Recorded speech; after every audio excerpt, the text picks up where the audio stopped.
Hello बच्चों, स्वागत है आप सभी का। देखिए, आज का क्वेश्चन है एंजाइम अभिक्रिया की दर को बढ़ाता है। तो कैसे बढ़ाता है एंजाइम अभिक्रिया की दर को?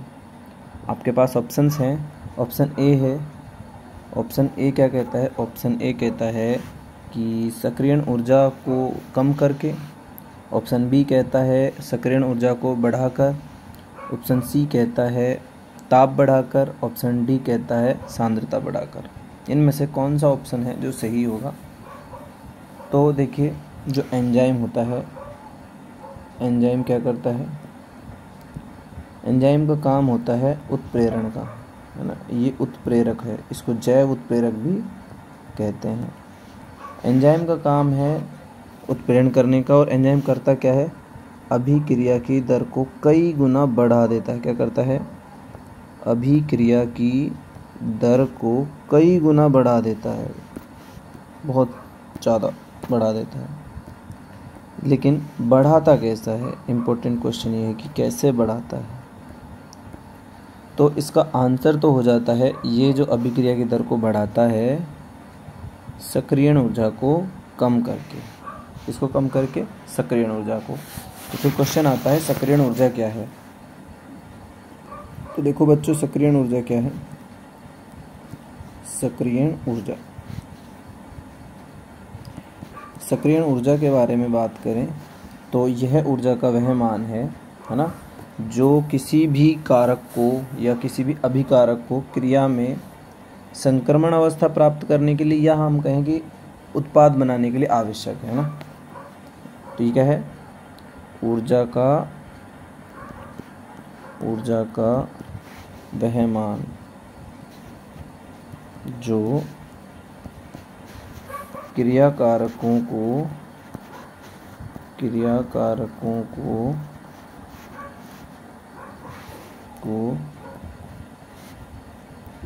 क्रिया करने के लिए, है ना, क्रिया करने के लिए, या हम कह सकते हैं संक्रमण अवस्था प्राप्त करने के लिए, संक्रमण अवस्था प्राप्त करने के लिए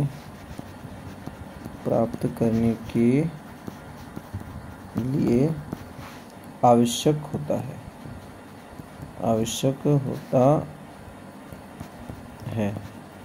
वो क्या है? वो सक्रियण ऊर्जा। इसको हम एक ग्राफ से यहाँ दर्शा सकते हैं सक्रियण ऊर्जा को। देखो, यहाँ ये एक ग्राफ है ना। ये इसको और थोड़ा सा बड़ा बना देते हैं। देखो, ये एक ग्राफ है। इस ग्राफ में ये वाला जो अक्ष है, जिसको हम एक्स अक्ष भी कह देते हैं, ये एक्स अक्ष जी क्या है? अभिक्रिया की दर को दर्शा रहा है। किसको? कि अभिक्रिया की दर, है ना। ये दर है, ये है अभिक्रिया की दर। और अगर बात करें तो ये क्या है? ये है ऊर्जा। ये क्या है? ऊर्जा के लिए यहाँ ऊर्जा बढ़ रही है, ये अभिक्रिया की दर है। तो देखो, ये एक ऊर्जा स्तर है यहाँ पर। ये क्या है? एक ऊर्जा स्तर है। यहाँ पर होता है क्रियाकारक। क्या होता है? क्रियाकारक होता है। और यहाँ होता है उत्पाद। यहाँ क्या होता है? यहाँ होता है उत्पाद। ठीक है। तो देखिए, अब इस ग्राफ को अगर हम देखें, यहाँ से इस तरह से क्या होता है? ये उत्पाद बनता है। थोड़ा सा इसको ठीक कर देते हैं, वापस से बना देते हैं। इस तरह से उत्पाद बनता है। और एक और यहाँ पर इस तरह से ले लेते हैं। देखो, ये दो लाइन्स आपको दिख रही है ना। एक है यहाँ से यहाँ तक का एरिया, और एक ये इसके लिए है। ठीक है। ये है बिना एंजाइम के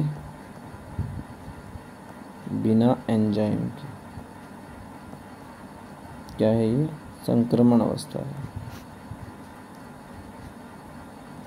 संक्रमण अवस्था,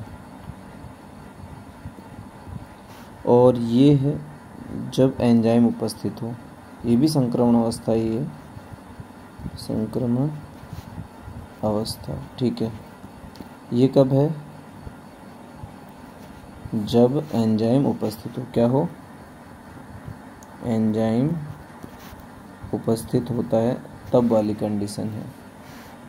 तो और ये जो मान है, ये वाला जो मान आपको दिख रहा है, ये जो मान है, इस मान को ही हम कहते हैं सक्रियण ऊर्जा। ये क्या है?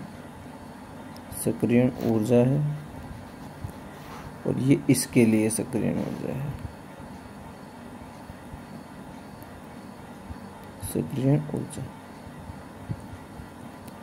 तो एंजाइम क्या करता है? अभिकारक से जुड़ता है और उसके लिए संकरण अवस्था को जल्दी ले आता है कम ऊर्जा पर। कम ऊर्जा खर्च होती है सक्रियण ऊर्जा प्राप्त करने के लिए। तो इस तरह से क्या करता है? एंजाइम सक्रियण ऊर्जा को कम कर देता है, जो कि आप इस ग्राफ में देख सकते हो। ये साफ साफ दिख रहा है। ये क्या है? सक्रियण ऊर्जा है जो दिख रही है यहाँ पर। ये क्या दिख रही है? ये दिख रही है सक्रियण ऊर्जा। ये कब दिख रही है सक्रियण ऊर्जा का मान? जब एंजाइम उपस्थित हो। और ये वाली जो सक्रियण ऊर्जा है, ये तब की है जब एंजाइम अनुपस्थित हो। तो एंजाइम क्या करता है? अभिक्रिया की दर को कैसे बढ़ाता है?